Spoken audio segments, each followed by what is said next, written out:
Buenas tardes, mi nombre es Lili Quesada, soy estudiante de la carrera de Ciencias Criminológicas y propiamente con respecto a la materia de principios de derecho constitucional, grupo G1. Y el día de hoy vamos a hacer un material expositivo en el cual vamos a hablar acerca de nuestra constitución política, con diferentes temas. Entonces, a continuación, vamos a hablar de ciertas preguntas y lo vamos a desarrollar. La primera sería, ¿cuál es el concepto de Estado desde su óptica territorial y qué indica nuestra constitución política al respecto? Se establece una entidad soberana que ejerce autoridad sobre un territorio delimitado, el cual es contenido y especificado en los artículos 5 y 6 de nuestra constitución política, estableciendo así un territorio tanto acuático como terrestre. La siguiente pregunta es, ¿qué es la soberanía? La soberanía es el poder que ejerce un Estado en un territorio delimitado para poder ejercer poder y autoridad sobre dicho Estado. Esto sin depender de ninguna otra autoridad externa para poder así desempeñar sus funciones. En el artículo 2, 3 y 6 del título 1 de la Constitución respalda y habla acerca de esta información. ¿Cómo está constituido el sistema de gobierno costarricense y cuáles son sus características basadas en la Constitución Política de 1949? En esto es muy importante. ¿Por qué? Porque desde el inicio de la Constitución Política, es decir, en el artículo 1, en el título 1, valga la redundancia, nos indica que, cito textualmente, al sistema costarricense de información jurídica, el cual indica en su sitio web, Costa Rica es una república democrática, libre, independiente, multiétnica y pluricultural. Y además, en el artículo 9 del título 1 menciona que, vuelvo a citar al sistema costarricense de información jurídica costarricense, dice, el gobierno de la república es popular, representativo, participativo, alternativo y responsable. Lo ejerce el pueblo y tres poderes distintos e independientes entre sí, que sería el ejecutivo, el legislativo y el judicial. Vamos con otra pregunta. Defina cuáles son los tres poderes de la República de Costa Rica conforme a la Constitución Política de 1949 y explique sus funciones principales de cada uno de ellos.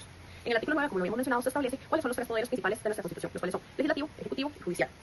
Y adicionalmente a esto, en su artículo 9, refleja estos tres poderes y sus detalles se van dividiendo en diferentes títulos. Vamos a iniciar por el poder legislativo, el cual comprende el título 4 del artículo 103, del dispositivo 5 al 120, lo cual indica que lo ejerce la Asamblea Legislativa, compuesta por 57 diputados, y eso lo podemos ver respaldados en el artículo 106, así como estos son elegidos por provincias cada 4 años. Su cargo no permite que usted ocupe otro cargo público durante ese periodo legislativo, en el cual se respalda en el artículo 112. Además, se encarga de crear, reformar y derogar leyes, aprobar el presupuesto nacional y finalizar y fiscalizar el Ejecutivo, es decir, el Poder Ejecutivo, el cual es el artículo 121. Y como lo habíamos mencionado, cada 4 años eligen los diputados. Esto coincide junto con las elecciones presidenciales, que ahorita vamos a hablar de eso. Esto lo podemos ver en el artículo 107. Ahora sí, vamos con el Poder Ejecutivo, el cual está en su título 5 de la Constitución Política, del artículo 130 al 167, en el cual vamos a explicar nuevamente distintas características de cada uno. Lo acompaña un gabinete de ministros que trabajan en conjunto con el presidente para el desarrollo de sus funciones. Esto lo podemos ver en el artículo 130 del título 5. Después, se encarga de la administración general del país, dirigir la política exterior, mantener el orden y ejercer las leyes, lo cual podemos ver reflejado en el artículo 139 y 140. De ese mismo título. Recordemos que por cada poder tiene un título diferente. Igualmente, todo está respaldado en el sistema costarricense de información jurídica. El presidente y los vicepresidentes son elegidos por voto popular cada 4 años, lo cual está respaldado en el artículo 134. Además de que en diversos artículos se menciona cómo es que se deben de ejercer las elecciones. Cada año el ministro de gobierno presentará ante la Asamblea Legislativa el principio de las labores, los asuntos que sean de competencia. Es decir, si hay algo de lo cual se debe hablar, se debe de comunicar. Y eso se lo respalda el artículo 144. Ahora sí, por último, vamos con el Poder Judicial, en el cual tiene el título 6 del artículo 152 al 167. ¿Qué conforma al Poder Judicial o qué caracteriza al Poder Judicial? Encargado de la administración de la justicia. Todo lo que tenga que ver con justicia, él va a ser el ente encargado, en el cual lo respalda el artículo 153. Su órgano principal es la Corte Suprema de Justicia, es decir, en un organigrama, la Corte Suprema de Justicia es el ente principal, lo cual lo respalda el artículo 152. Garantiza independencia judicial y correcta aplicación de las leyes, en el artículo 154. Y la Corte Suprema de Justicia es el ente superior del Poder Judicial, el cual está conformado por magistrados, así como viene respaldado como es el proceso para seleccionar a los magistrados, lo cual lo respalda el artículo 156 y 157. Ahora sí, vamos con otra pregunta que nos puede ayudar a entender un poco más nuestra constitución política. Dice, define y explica 3 principios constitucionales que regulan nuestra Carta Magna de 1949. Recordemos que nuestra oficial constitución política fue en 1949. Entonces, a partir de ahí se han generado reformas, las cuales han venido a variar, pero siempre se mantienen desde un inicio, que fue lo que se eligió. Ok, en los principios constitucionales que podemos ver dentro de nuestra Carta Magna sería la soberanía popular, la separación de los poderes y la legalidad. ¿Esto cómo va dividido? La soberanía popular es en el artículo 1 del título 1 de nuestra constitución política, el cual nos indica que el poder reside en el pueblo. Esto es muy importante. El poder lo tiene el pueblo, lo cual nos vuelve un Estado democrático. Separación de poderes, el cual está respaldado en el artículo 9. Este es para dividir y para evitar abusos, es decir, que las funciones que se deben ejercer en un gobierno estén divididas para así poder evitar el autoritarismo. La legalidad, la cual está respaldada en nuestro artículo 11.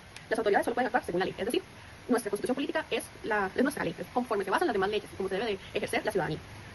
Por último, vamos a recapitular de que lo invitamos a ver el siguiente video que es publicado en la plataforma de YouTube por parte de la página oficial del Colegio de Abogados y Abogadas de Costa Rica, el cual fue una conferencia del doctor Ángel Gómez Montoro, que indica que cómo debe ser una constitución del siglo XXI.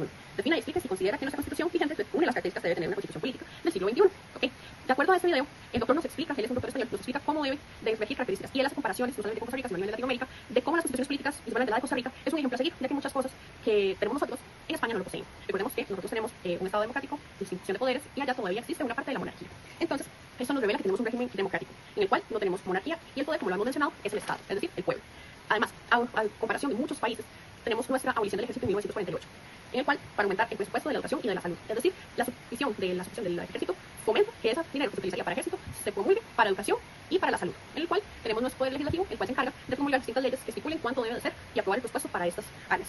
Las reformas se realizan a los años, como lo hemos mencionado, las reformas que ha tenido nuestra constitución política de 1949, cuando uno lo revisa, tiene una parte en abajo donde dice que fue reformado por la ley tal en la fecha tal. Es decir, siempre, nunca se cambia, sino que siempre se realiza una observación sobre dicho artículo, respetando así el principio en el cual se inició.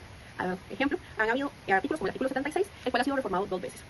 Entonces, ¿esto qué ha generado? Que siempre se ha respetado el artículo original, lo cual respeta que en un inicio, cuando se creó nuestra constitución política, se ha mantenido nuestros principios, en el cual lo que hemos venido mencionando es un Estado democrático, seguro, es un Estado de derecho. Entonces, con este video queremos dar un poco a entender qué significa el Estado de Costa Rica y su constitución política, que es nuestra Carta Magna de 1949. La información anteriormente referenciada podemos encontrarla en la página web del Sistema Costarricense de Información Jurídica, Constitución Política de la República de Costa Rica, modificado el 28 de junio del 2025, y se adjunta el enlace de donde se tomó dicha información. Muchas gracias por ver y que tengan lindo día.